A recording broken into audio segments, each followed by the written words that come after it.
성경 말씀 시편 30편 1절부터 12절 말씀입니다. 네. 한 절씩 교독하겠습니다. 다윗의 시 곧 성전 낙성가. 여호와여, 내가 주를 높일 것은 주께서 나를 끌어내사 내 원수로 하여금 나로 말미암아 기뻐하지 못하게 하심이니이다. 여호와의 하나님이여, 내가 주의 부르심이 나를 고치셨나이다. 여호와의 주께서 내 영혼을 소올에서 끌어내어 나를 살리사 무덤으로 내려가지 아니하게 하셨나이다. 주의 성도들아, 여호와를 찬송하며 그의 거룩함을 기억하며 감사하라. 그의 노염은 잠깐이요 그의 은총은 평생이로다. 저녁에는 울음이 깃들지라도 아침에는 기쁨이 오리로다. 내가 영광할 때에 말하기를 영원히 흔들리지 아니하리라 하였도다. 여호와여, 주의 은혜로 나를 산같이 굳게 세우셨더니 주의 얼굴을 가리심에 내가 근심하였나이다. 여호와여, 내가 주께 부르짖고 여호와께 간구하기를 내가 무덤에 내려갈 때에 나의 피가 무슨 유익이 있으리요? 진토가 어떻게 주를 찬송하며 주의 진리를 선포하리이까? 여호와여, 들으시고 내게 은혜를 베푸소서. 여호와여, 나를 돕는 자가 되소서 하였나이다. 주께서 나의 슬픔이 변하여 내게 춤이 되게 하시며 나의 베옷을 벗기고 기쁨으로 띠우셨나이다. 이는 잠잠하지 아니하고 내 영광으로 주를 찬송하게 하심이니 여호와 나의 하나님이여, 내가 주께 영원히 감사하리이다. 아멘. 우리 좌우로 마주보면서 서로 인사하십시다. 방금 만나서 반갑습니다. 만나서 반갑습니다. 네, 또 감사합니다. 네, 감사합니다. 오늘 찬양 정말 열심히 너무 잘해주셔서 감사하고, 우리 강원이는 특별히 2인 2배 주세요. 점심 먹을 때 활동이 많아가지고 감사합니다. 참 시크하게 그냥 하트를 날리고. 네. 본문 저자는, 오늘 본문의 시의 저자는 다윗인데요. 이 시의 기본적인 내용은 이러합니다. 다윗이 승승장구하고 잘 나갈 때가 있었습니다. 정말 우리 인생 속에서 이루고 싶은 것 다 이루고, 갖고 싶은 것 다 갖고, 그리고 꿈을 이루는 이런 화려한 시절이 있었는데요. 그럴 때 사람들이 대개 그런 것처럼 교만하지 않습니까? 근데 다윗도 역시 그렇게 교만했습니다. 그래서 그는 6절에 내가 영원히 흔들리지 않을 것이다 이렇게 장담했습니다. 자신에 대해서 과대 포장하고 아주 자신이 대단한 사람인 것처럼 그렇게 생각했던 것이었죠.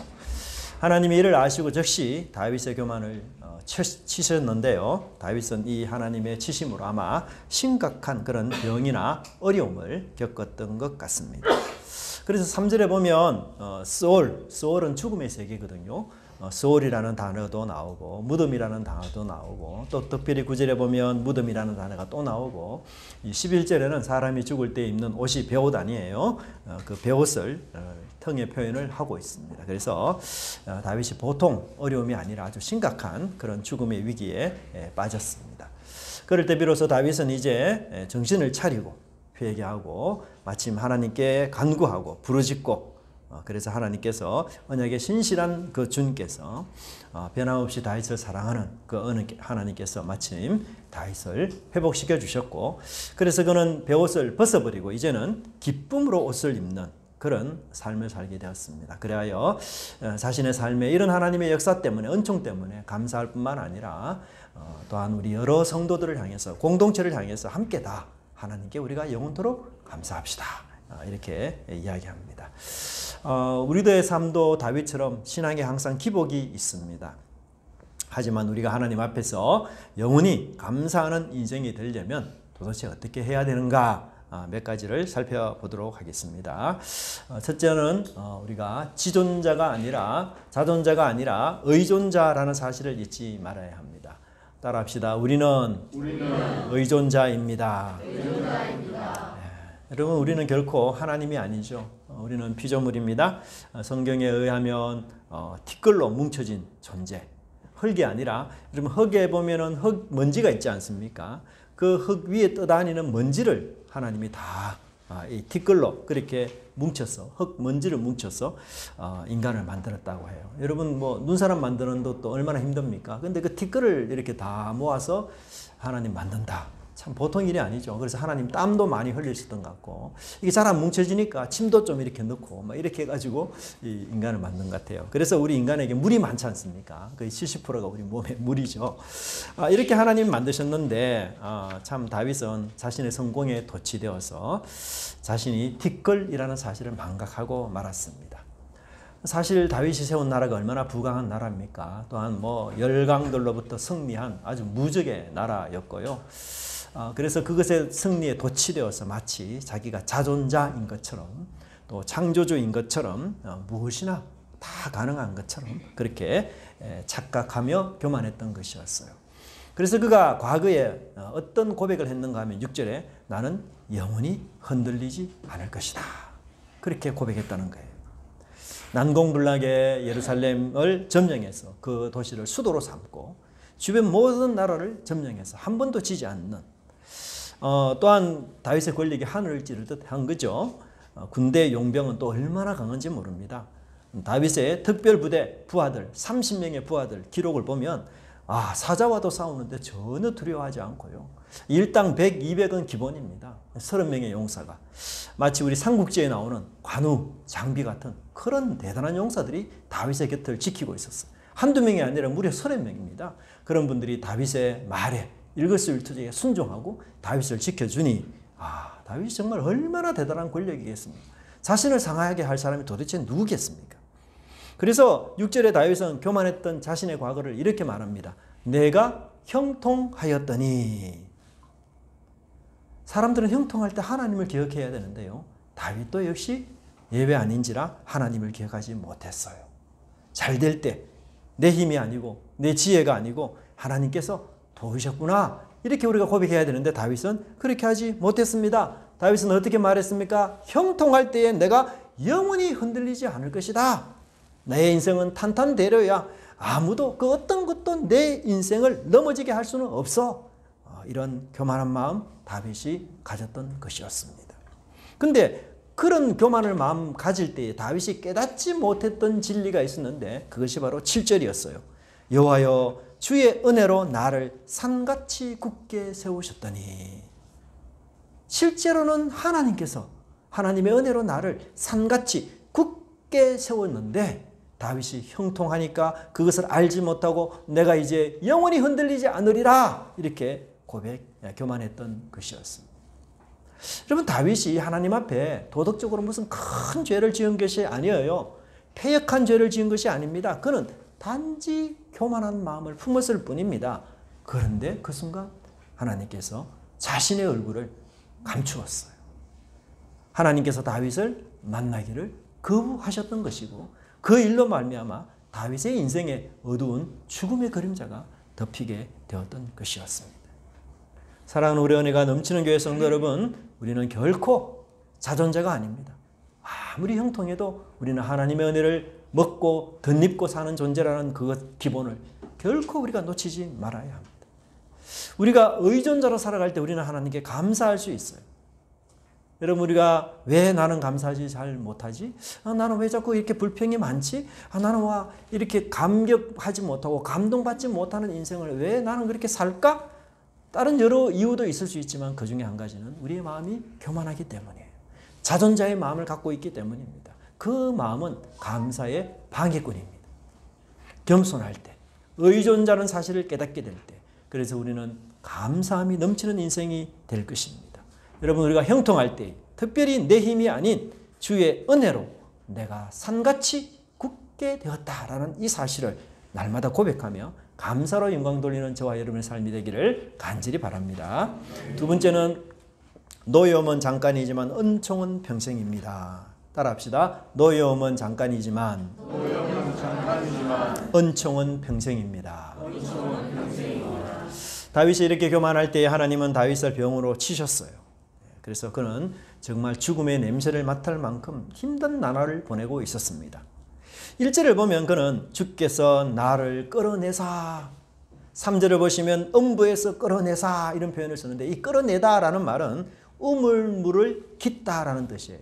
우물을 깃기 위해서는 두리박을 깊이 내려야 되지 않습니까? 다윗이 지금 내려가는 인생을 살고 있는 거예요. 죽음에 내려가는 인생으로. 그래서 이 생명의 기운이 다하고 여러분 우리 몸이 굉장히 피곤하면 어떻습니까? 땅이 나를 끌어당긴다 이런 표현 쓰죠. 그래서 몸이 그냥 땅에 달라붙은 그런 느낌 들잖아요. 다윗이 지금 그런 죽음의 위기를 느낀 것이었어요. 삶의 기력이 하나도 없습니다. 그런데 여러분 다윗이 이런 죽음의 위기에 처했을 때 또 다른 적이 하나 있어요. 그게 뭔가 하면 1절에서 원수라고 말합니다.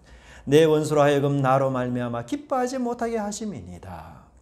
육신적으로 다윗이 지금 죽을 지경이에요. 그런데 원수까지 덤으로 다윗을 공격하기 시작합니다. 다윗을 험담하고 다윗을 갈굽니다. 심적으로, 마음적으로 다윗은 지금 죽을 지경입니다. 여러분 우리들도 되게 육신적으로 힘들 때는요. 마음으로도 힘 있는 경우가 참 많아요. 그래서 내가 육신적으로 강건할 때에는 뭐 이런 말 저런 말 들어도 그렇게 흔들리지 않습니다. 뭐 그럴 수 있지 이렇게 대수롭게 넘어가는데 우리가 육신적으로 연약해 보세요. 그렇게 나쁘지 않는 말에도 굉장히 예민하게 반응하고 한마디 한마디가 다 서운하고 마음이 막 꽂힙니다. 다윗은 지금 이처럼 안팎으로 엄청난 고통을 당하고 있습니다. 그때 다윗이 했던 게 뭐였습니까? 8절에 보면 기도했습니다.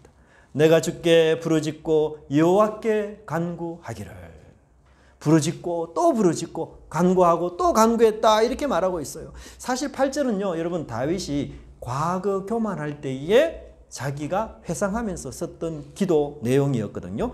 그러면 이 단어는 과거형으로 써야 됩니까? 현재형으로 써야 됩니까? 과거니까 과거형으로 써야 되잖아요. 그런데 놀랍게도 이 단어는 다 현재형으로 되어 있어요. 다윗이 죽음에 이르는 이 끔찍한 경험을 한 이후에 무엇을 깨달았습니까?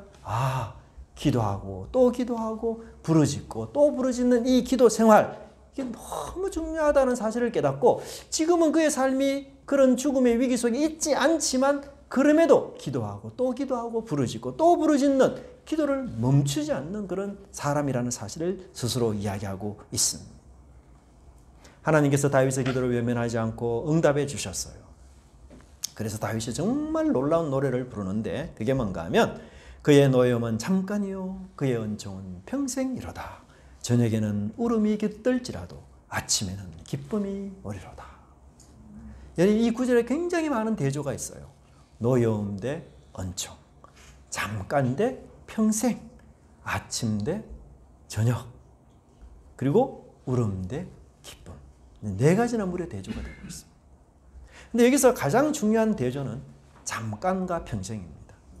잠깐은 아주 짧은 시간이에요. 찰나적인 시간을 이야기하고 있습니다. 근데 여기서 다윗은 노여움은 잠깐 순간적이고 찰나적이지만 하나님의 은총은 평생이라 이렇게 고백해요. 근데 여러분 이 다윗의 고백에 여러분 동의가 됩니까? 반대로 여러분 생각하지 않습니까? 하나님의 노여움은 늘 내 따라오는 것 같고 은총은 그냥 콧배기 보일 정도로 조금씩 일어나는 것 같고 우리가 대부분 그런 생각을 많이 해요. 근데 여러분 놀랍게도 시편이 1편부터 150편까지 있잖아요. 그러면은 하나님께 막 탄원하는 그 기도가 많을까요? 하나님께 감사하고 찬양하는 기도가 많을까요? 탄원하는 기도가 많다. 감사하는 기도가 많다. 네. 이도 저도 아닌 분들은 탄원하는 기도가 훨씬 많아요. 예상을 깨고 3분의 2 이상이 탄원하는 기도예요. 감사 기도는 한 3분의 1밖에 안 됩니다. 이 시편 150편 전체 중에서도. 그러니까 이상하죠. 다윗은 말하기를 은총은 평생이고 노여움은 순간적이고 찰나다 말했는데 시편 저자들은 다 너무너무 고통하고 너무너무 힘들어서 하나님께 탄원하는 시가 그냥 3분의 2를 이루고 있어요. 근데 여러분 우리가요 실제로 우리 삶을 돌이켜보면 하나님이 우리에게 은총을 베푸시는 것이 정말 많은데 우리가 왜 그러면 인생은 고해야 고난이야 아픔이야 고통이야 왜 이렇게 이야기할까?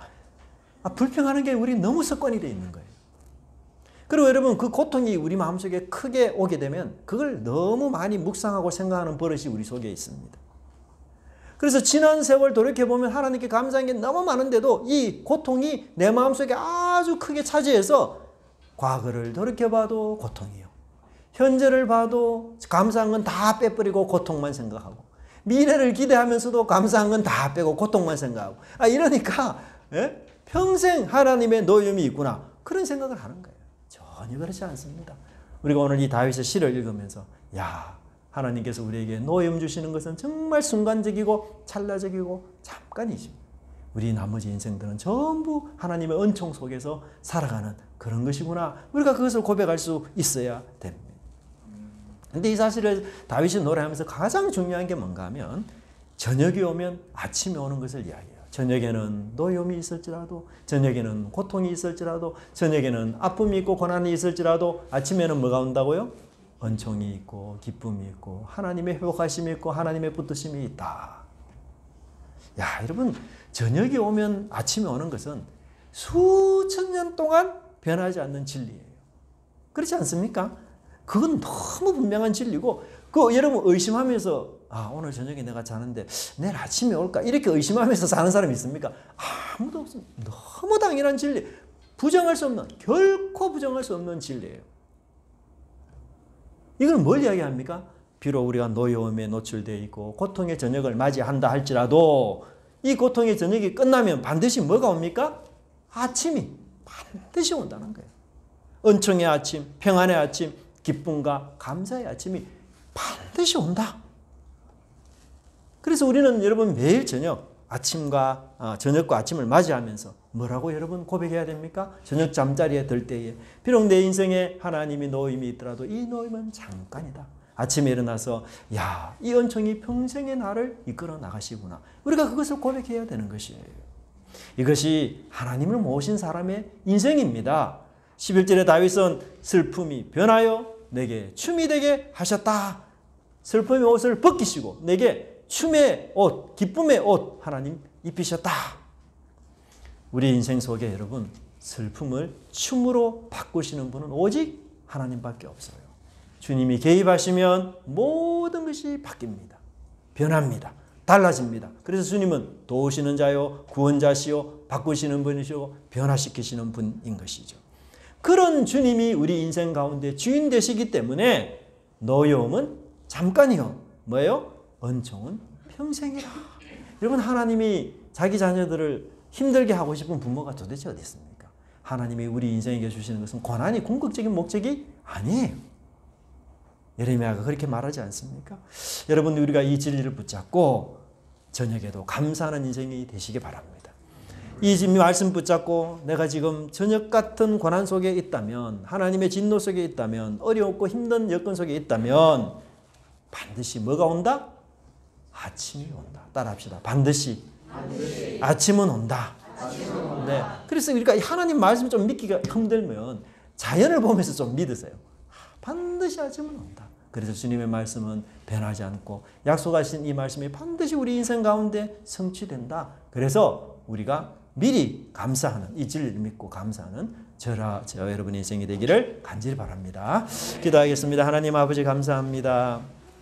저희들의 인생 가운데 왜 고난이 없었으며 왜 슬픔과 아픔과 또 고통의 눈물 흘리는 날들이 없었겠습니까마는, 그러나 주님, 그것들이 다 순간적이고 찰나적인 것이고, 아버지 하나님, 지나간 모든 것을 돌이켜보면 하나님의 은총이 우리의 삶 전체를 지배하는 그런 놀라운 것이었음을 다시 한번 깨닫게 됩니다.